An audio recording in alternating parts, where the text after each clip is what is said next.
And now I have the honor to invite His Excellency, Mr. António Guterres, Secretary-General of the United Nations, to deliver his remarks. Over to you. Excellencies, dear friends, let me begin by thanking Ambassador Omar Hilal for the Kingdom of Morocco for this very timely initiative. It is heartening to see so many religious leaders joining forces today in a spirit of solidarity. Our world faces a crisis like no other.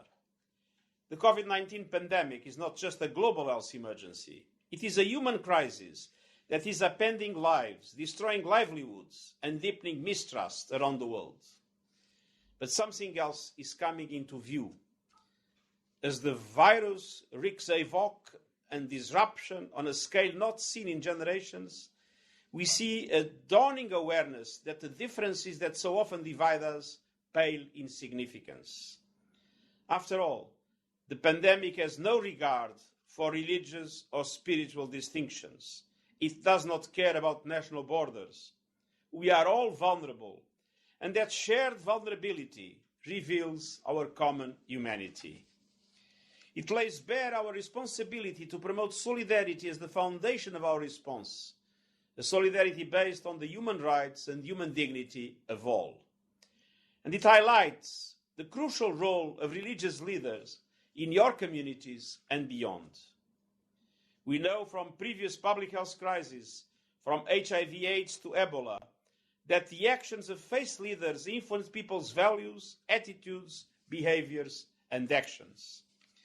And with this influence comes responsibility to work together, putting aside differences and to translate our common values into action. So today, I would highlight 4 areas where religious leaders, in my opinion, can play a pivotal role to deliver solutions to not only address the pandemic, but to recover better. First, I thank religious leaders for supporting my appeal for a global ceasefire so that we can together focus on fighting our shared enemy, COVID-19. Yet we continue to see conflicts rage in many places, along with the rise in ethno-nationalism, stigma and hate speech targeting vulnerable communities and exacerbating suffering. Meanwhile, extremists and radical groups are seeking to exploit eroding trust in leadership and feed on people's vulnerability to serve their own ends. I ask faith leaders to actively challenge inaccurate and harmful messages and to encourage all communities to promote non-violence, reject xenophobia, racism, and all forms of intolerance. Second, I also made an appeal for peace at home. Across the globe, we are seeing an alarming increase in violence against women and girls as this pandemic spreads. This is a violation of principles common to every faith, and I appeal to religious leaders to categorically condemn such acts and support shared principles of partnership, equality, respect, and compassion. Partnerships also mean ensuring women's equal voice and representation to all spheres. I can share with you from my personal experience in government and the United Nations that when we have a balance of perspectives, we have greater capacity to achieve our goals.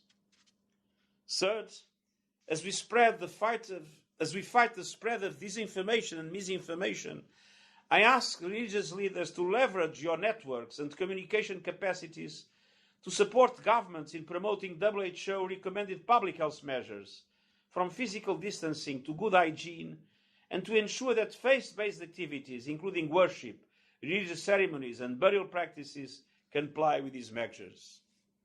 And fourth, at a time when the vast majority of the world's students are out of school or university, I urge faith leaders to support the continuity of education, working with education providers to find solutions so that learning never stops.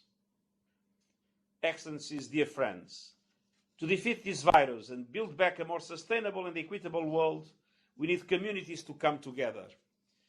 This is also the spirit of our plan of action to safeguard religious sites and the plan of action on hate speech, which we launched last year.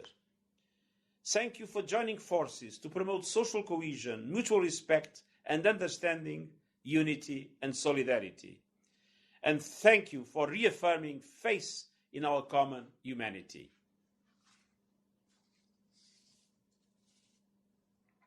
Thank you, Mr. Secretary-General.